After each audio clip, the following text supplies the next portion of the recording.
Welcome to the NorCal SportsPass. SportsPass! A weekly review of NorCal's best high school sports action. Powered by a team of professional sportscasters taking their experience covering pro and college sports to the high school ranks. The NorCal SportsPass. SportsPass! With Dave Lewis. Thank you for joining us. I hope you had a great holiday weekend. Frank Garrity will have his NorCal Roundup in a few, and Doug Doyle will join us with the Game of the Week. But first, congratulations to the Whitney girls softball team for winning the school's first section championship. I'm joined by the head coach, Mike Mellow, who continues to bask in the glow, and I bet the coffee tastes even better in the morning. My coffee's tasted great all season. It's what we've done all season, and to answer your question, absolutely tastes so much better right now.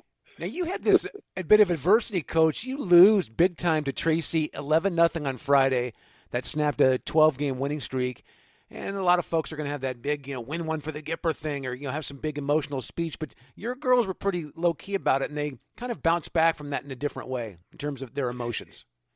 They did. They knew that they just didn't have the momentum that Tracy had in that first game, especially the first couple of innings with Tracy.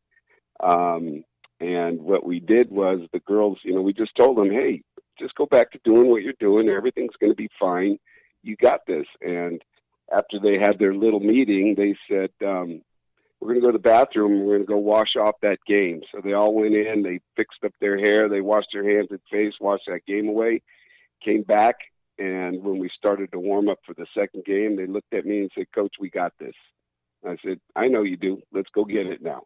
And they were singing after that first loss, right? Oh, absolutely. They were singing. They were they went right back to what we had been doing all season. And I preached all year, stay loose. Don't go, don't play outside yourself. This is a team game. Everybody plays for one another, and that's what we had all season. So they went back to their routine, turned on the music, started warming up the way they warmed up every other game, and took care of business, just like I knew they would. As coaches, our job is to teach kids, but do you feel like you're learning from them as well?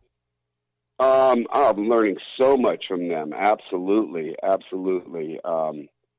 These girls taught me more about, we preach teamwork from the very, very beginning. And they just showed so much love and compassion for one another. And I think that's a secret to our success. And I've learned so much just watching them grow and develop as a team. It's been amazing, right? Yeah, maybe you'd respond in a different way when you were 16, 17 years old after a loss compared to the way these kids are doing now. And that gives you something, hey, we're in our 50s, we're still learning. Absolutely. When I was 16, I didn't like losing, and I would have handled it completely different. How long of an adjustment was that for you, Coach, when you're working with girls and how to teach them and how to respond to different situations? Oh, it took me many years. I've been doing this for 24, 27 years now, and every game I learned something new. Every practice I learned something new. I've only coached female athletes. So over the years, I've learned how to handle different situations with different girls. Every girl is handled differently. But I'm telling you, I'm just speechless on how well this team came together all season. You are one of 11 children. I am. How did that experience help you with learning teamwork and cooperation and being competitive?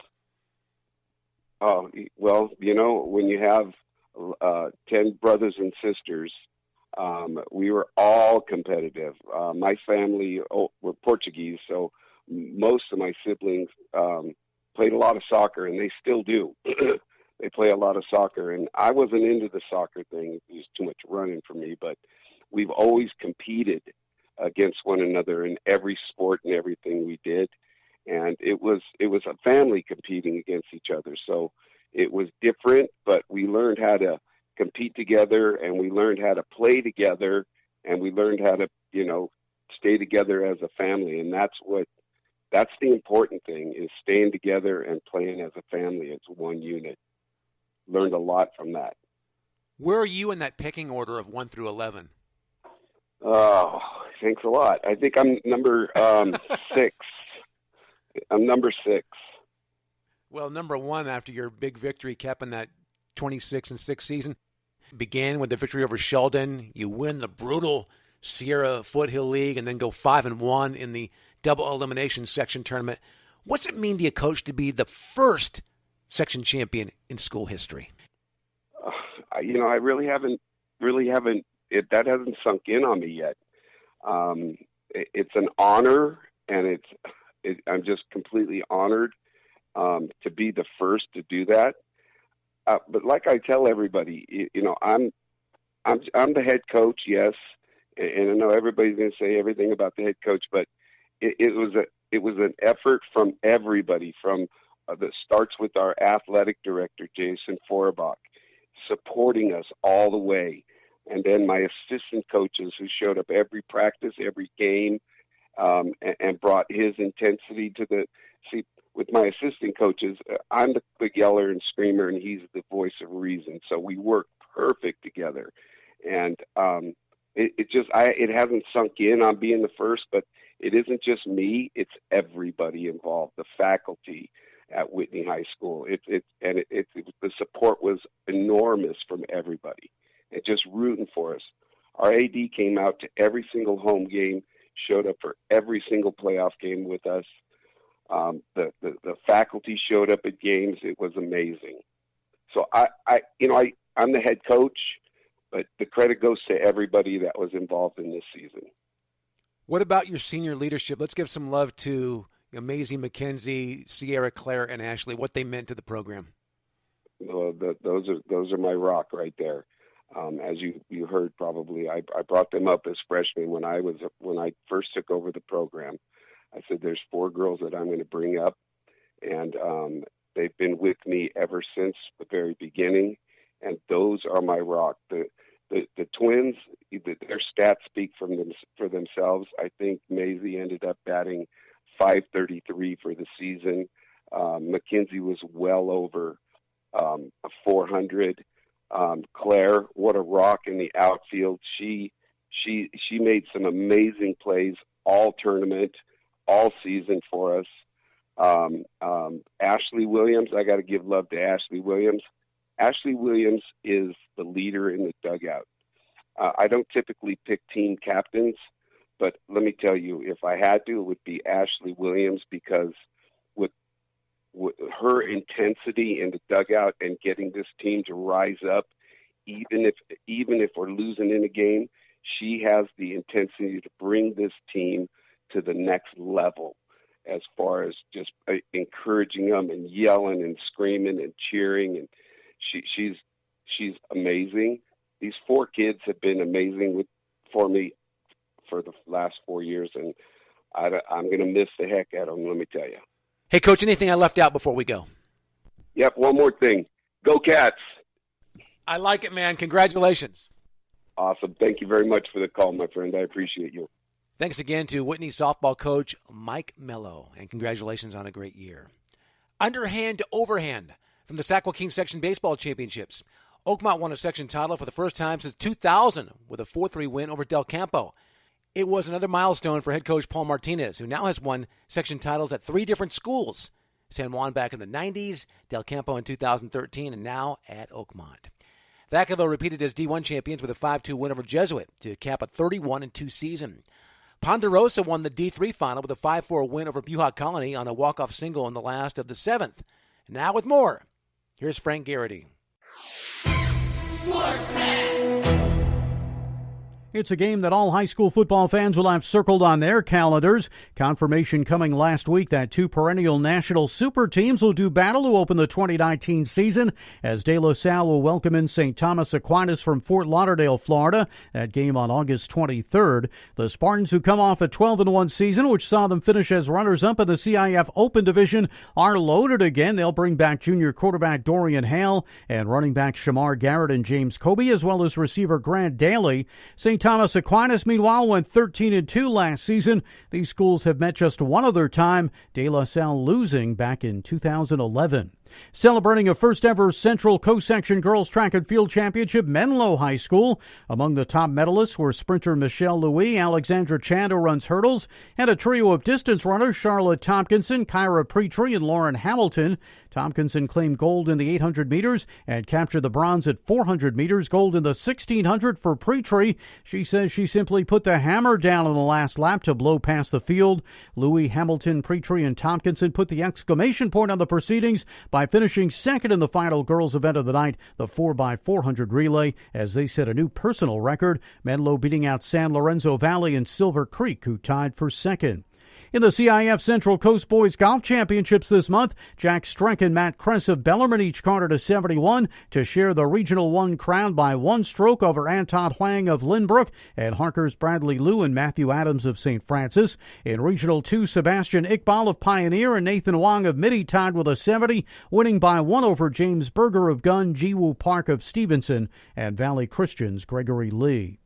A recent trip to Reno, Nevada proved very fruitful for gymnast Kyle Shuttle. The senior from Half Moon Bay High School won a best all-around title in his division, competing at the Junior Olympic National Championships. He also took second in vault, fourth on parallel bars, and seventh on the high beam. Kyle will be competing now that his high school career has come to a conclusion. He will be with the gymnastics team at Cal Berkeley this fall.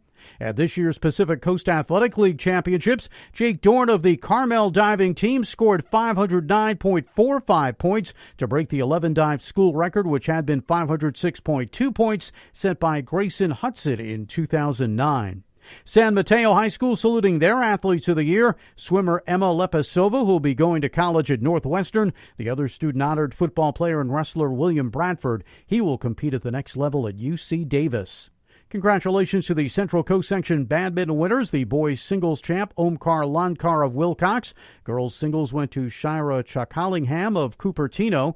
Mixed doubles, the champs were Clavia Shah and Maggie Lee of Cupertino. Girls doubles taken by Cynthia Wong and Cindy Tung of Gung. And in boys doubles, the champs were Kevin Zhu and Aaron Lowe from Monte Vista. Monte Vista football star Nate Ruchina picking up an offer this week from UC Davis, adding that to one earlier this month from Wyoming, an offer from Washington State for Liberty defensive end Akili Calhoun Jr., his teammate Justin Jackson collecting his latest offer from BYU, the Cougars also offering Valley Christian's Isaiah McIlvain.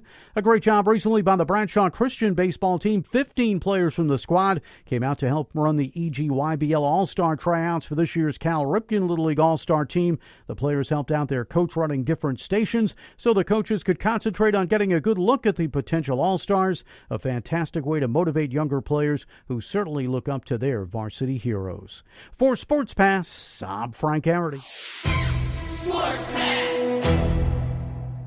To the Bay Area, as Foothill of Pleasanton won the matchup of top 10 teams to claim the CIF North Coast Section D1 softball title, Junior Miss Softball State Player of the Year candidate Nicole May launched a two-run homer and tossed a one-hitter with 13 strikeouts as the Falcons beat Heritage 2-0 at Diablo Valley College to end the season with a perfect 28-0 record. It's one of the best years in California prep softball history. The final mark ties Lancaster's Paraclete in 2016 for the fifth best season ever in the state and the best for an NCS team. The 1985 Ocean View of Huntington Beach team ended the year with a perfect 32-0 mark. And now let's take a peek back at another outstanding performance with Doug Doyle. Game of the week. The NorCal Sports Pass. Game of the week, the semifinal baseball game in the CIF Sac Joaquin Section Baseball Tournament Division II. Del Campo moved into today's championship game by defeating Wood Creek 9-7 in a wild one. The Wood Creek Timberwolves took a 3-0 lead in the third, but the Cougars would get a run in the bottom of the third, 5 in the bottom of the fourth, and 3 in the bottom of the fifth, and they needed all of them. Wood Creek scored 3 more runs in the top of the fifth and 1 in the seventh, their rally falling short. Wood Creek had 12 hits in the loss. It was a great day at the plate for Del Campo senior Mason Poisson. He was 3 for 4, knocking in 4 runs. Senior Sam Hayden came through as well, going 2 for 4 at the plate and driving in 2 runs. Senior Trevor Crockett also drove in 2 in the Cougars' win, who will now meet Oakmont in the championship game today. Del Campo starter Braden Proud allowed 5 runs in 4 innings of work. He struggled a bit. Sam Hayden came in relief and really settled things down, allowing just 1 run in 2 1/3 innings of work, scattering 5 hits. Meanwhile, it should be an exciting game today for the Division II title. These two teams met earlier in the tournament. Oakmont defeated Del Campo